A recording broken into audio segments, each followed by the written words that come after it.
So what we're going to do today, guys, is touch up my Mora Classic No. 2.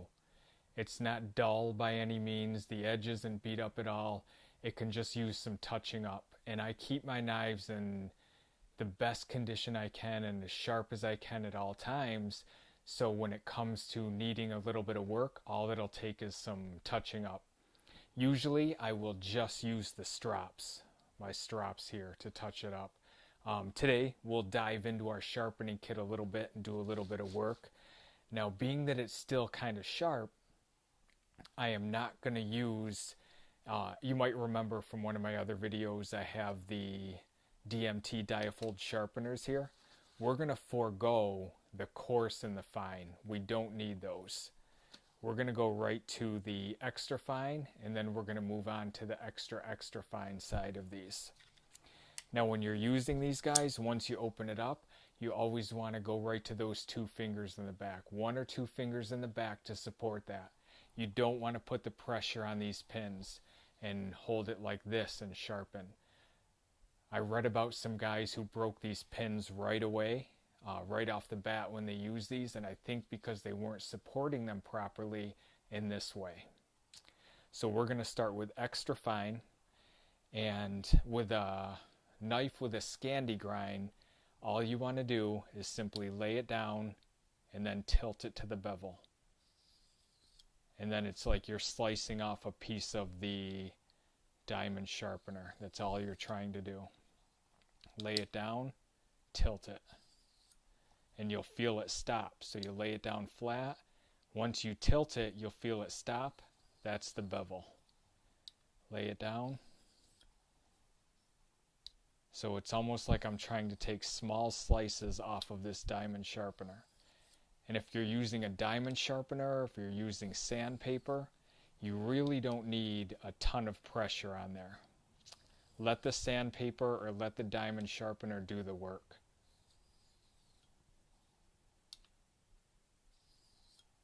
The reason I wanted to make this video is to help a few guys out. I know that I just sent my brother a Mora companion.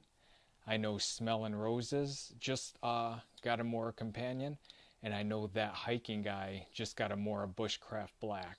They all have a scandi grind to them, and I want them to have the confidence to use them in the woods and use them hard and know that they can come back and bring the edge back with no problem. So this is just a simple sharpening video to kind of help some newer guys out that have scandi grind knives put the edge back on their knife. Lay it flat, tilt it. Lay it flat, tilt it forward. There's your bevel. Flat, flat.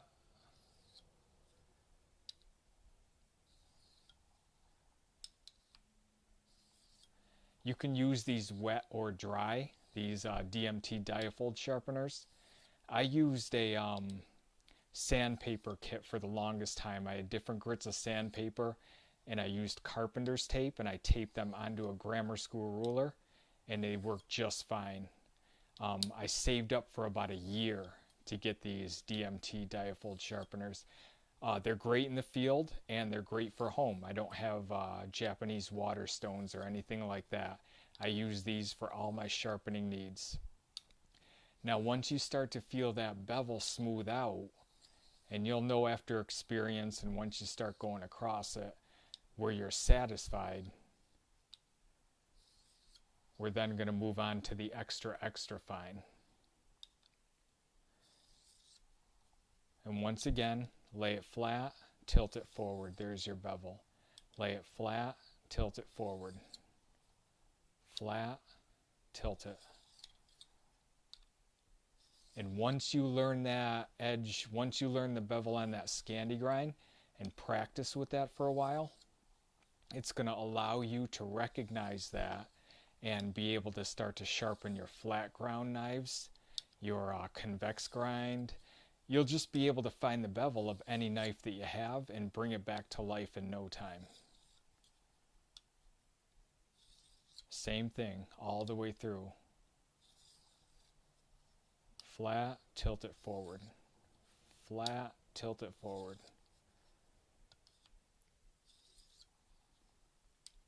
and that's all I'm doing. So being that this Mora Classic No. 2 was in pretty good shape going into this sharpening, I didn't need to go through all the stages. If you're going to go through all the stages, you'll start with coarse, then you'll move to fine to remove the coarse, then you'll move to extra fine to remove the fine, and then extra extra fine to put that polished edge on, which is what we're doing now. And you might have saw me use this kit in my Husqvarna Carpenter's Axe sharpening video, but I do sharpen my knives and my axe a bit differently.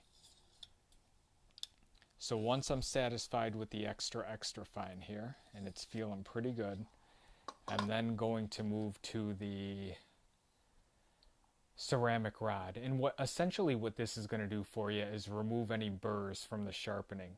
Now for those of you who don't have a ceramic rod, I will bet that you have one of these, a ceramic coffee cup. And if you flip it over, you see that ring right there? That is the same thing as that ceramic rod. So what you can do, lay it flat, find the bevel, lay it flat, tilt it forward to find the bevel,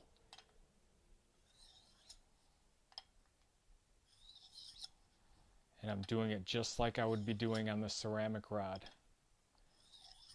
And it's removing any burrs that might be on there from sharpening.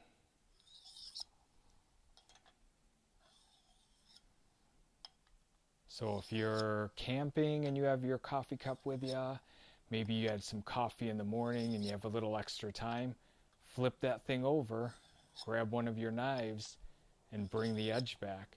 A lot of times, if your knife doesn't get that dull, you're going to be able to bring the edge back by doing this with stropping, sometimes just by doing this, or sometimes just by stropping.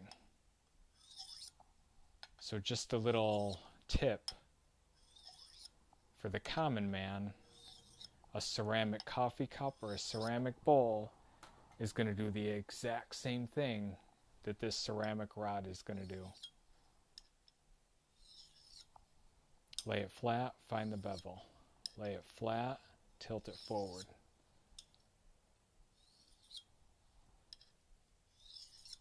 Now that we've done that, this here, guys, this is my field strop. This is what I have in my backpack at all times. Since we're inside, I'm going to skip that. We're going to move on to our bigger strop, my bigger homemade strop. I always keep the green compound right in the sharpening kit. And I already have a lot of compound on it, so I'm just going to color it in. Essentially, though, that's what you're going to do. Just color in your strop. And this, as many of you know, this is my favorite thing to do, is knife stropping. This is the most meditative part of sharpening for me.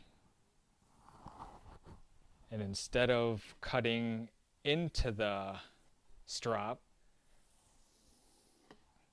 as if we're trying to take a slice, we're going the other way.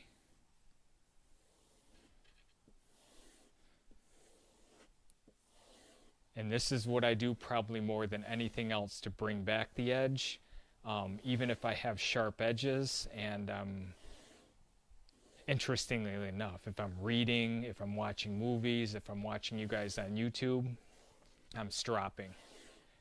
It's a very relaxing experience for me, and it's my favorite part of sharpening. Now, a key to stropping,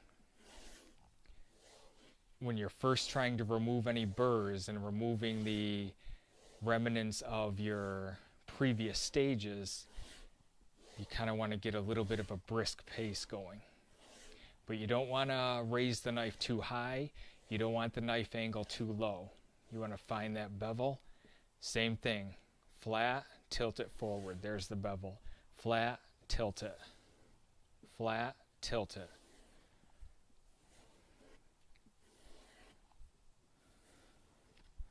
The other thing I'm doing, I don't know if you can notice on camera here, is I'm lifting it as I get towards the point.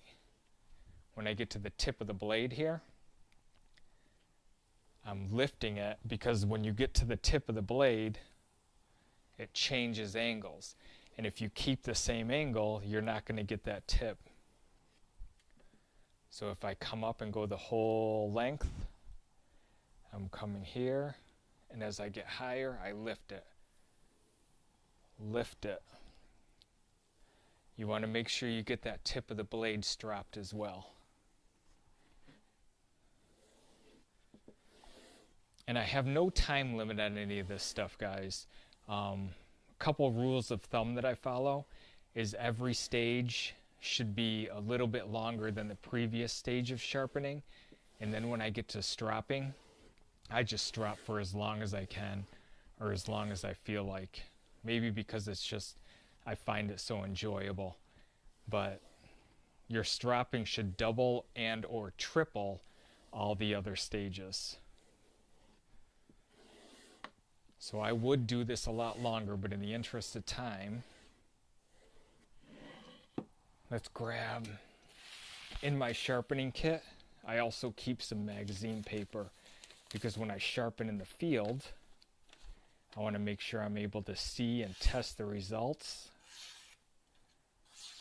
And I'd say that's pretty sharp, guys. So I hope this helped you out. If you have any questions, don't hesitate to ask. And I appreciate you watching. We'll talk to you again down the road, guys. Thanks. Bye-bye.